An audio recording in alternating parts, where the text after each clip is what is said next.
தொழிலே செய்யக்கூடாதுன்னா என்னென்ன நியாயம்? நான் என்ன சாராய கம்பெனி அண்ணன் நடத்துகிறேன்? சாராய கம்பெனி அண்ணன் நடத்துகிறேன். நான் தொழில் செஞ்சால் தானே நான் சாப்பிட முடியும். இங்கே வீட்டில் டீசல் போட்டு காலைல அவங்களுக்கு வர்றாங்க. எனக்கு இன்றைக்கி 3000 ரூபா செலவுண்ணா. இன்றைக்கி இப்போ ஃப்ளைட்டை பிடிச்சி நான் கோவாவுக்கு போகணும். கோவா மாநிலத்தினுடைய எஸ்ஐஆர் அதுக்கு நான் தான் பொறுப்பு.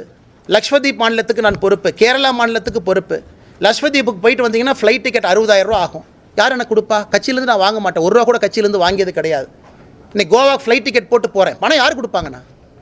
யார் கொடுப்பாங்க? ரோட்டில் உட்காந்து பிச்சை எடுக்க முடியுமா? கோயம்புத்தூருக்கு வெளியே கோகுலம் பார்க் ஹோட்டலுக்கு வெளியே அண்ணே நான் பாரதிய ஜனதா கட்சியில் இருக்கேன், நான் கோவா மாநிலத்துக்கு பொறுப்பாளர், ஒரு 10 ரூபா பிச்சை போடுங்கன்னு சொல்ல முடியுமா? நான் தொழில் செஞ்சு தான் ஆகணும். என் குடும்பத்தை நான் வாழ வச்சு தான் ஆகணும். குழந்தைங்களுக்கு ஃபீஸ் எங்கேருந்து கட்டுவேன்?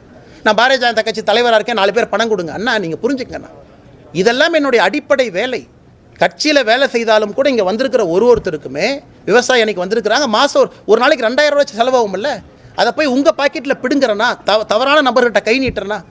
ஏன் தொழில் செய்து நான் சம்பாதித்து என் வாழ்க்கையை வாழ வேண்டும் என்று நினைக்கின்றேன். பெருமையாக அதை வாழுவேன், பெருமையாக தொழில் செய்வேன், பெருமையாக அரசுக்கு வரி கட்டுவேன். அதைத்தான் ஒரு இளைஞனுக்கு சொல்கிறேன். இன்றைக்கி மகாத்மா காந்தி சொல்லியிருக்கிறாங்க, இன்றைக்கி உள்ள நான் பேசினேன். Work with principal. ஒரு மரியாதையோடு வேலை செய்யுங்க, அதில் பணம் சம்பாதிங்க, அதில் வாழுங்க. நான் சொல்வதை மட்டும்தான் செய்கின்றேன். நான் ஏற்கனவே சொல்லியிருக்கேன், இன்னும் பல தொழில்கள் ஆரம்பிக்கத்தான் போகிறேன். ஏன்னா எனக்கு இன்றைக்கி நேரம் இருக்குது, என்னால் பல விஷயத்தை செய்ய முடியும். அயன்மேனுக்கு பயிற்சி எடுத்து அயன்மேன் முடிக்கிறதுக்கும் எனக்கு தைரியம் இருக்குது, மன வலிமை இருக்குது, அதுவும் செய்வேன். பல தொழில்கள் நடத்துவதற்கு நேரம் இருக்குது, பல தொழில்களுக்கு நேரம் கொடுக்க முடியும், அதுவும் செய்வேன்.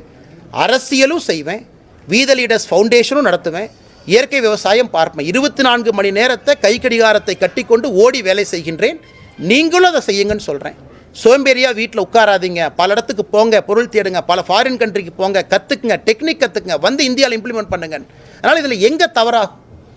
ஏன்னா அண்ணன் கேட்ட சின்ன கேள்வி தான், இருந்தும் ஏன் பெருசாக பதில் சொல்கிறேன்னா, இதனால் ஒரு 4 பேர்த்துக்கு ஊக்கம் அடையட்டும் என்ற காரணத்துக்காக சொல்லுகின்றேன்.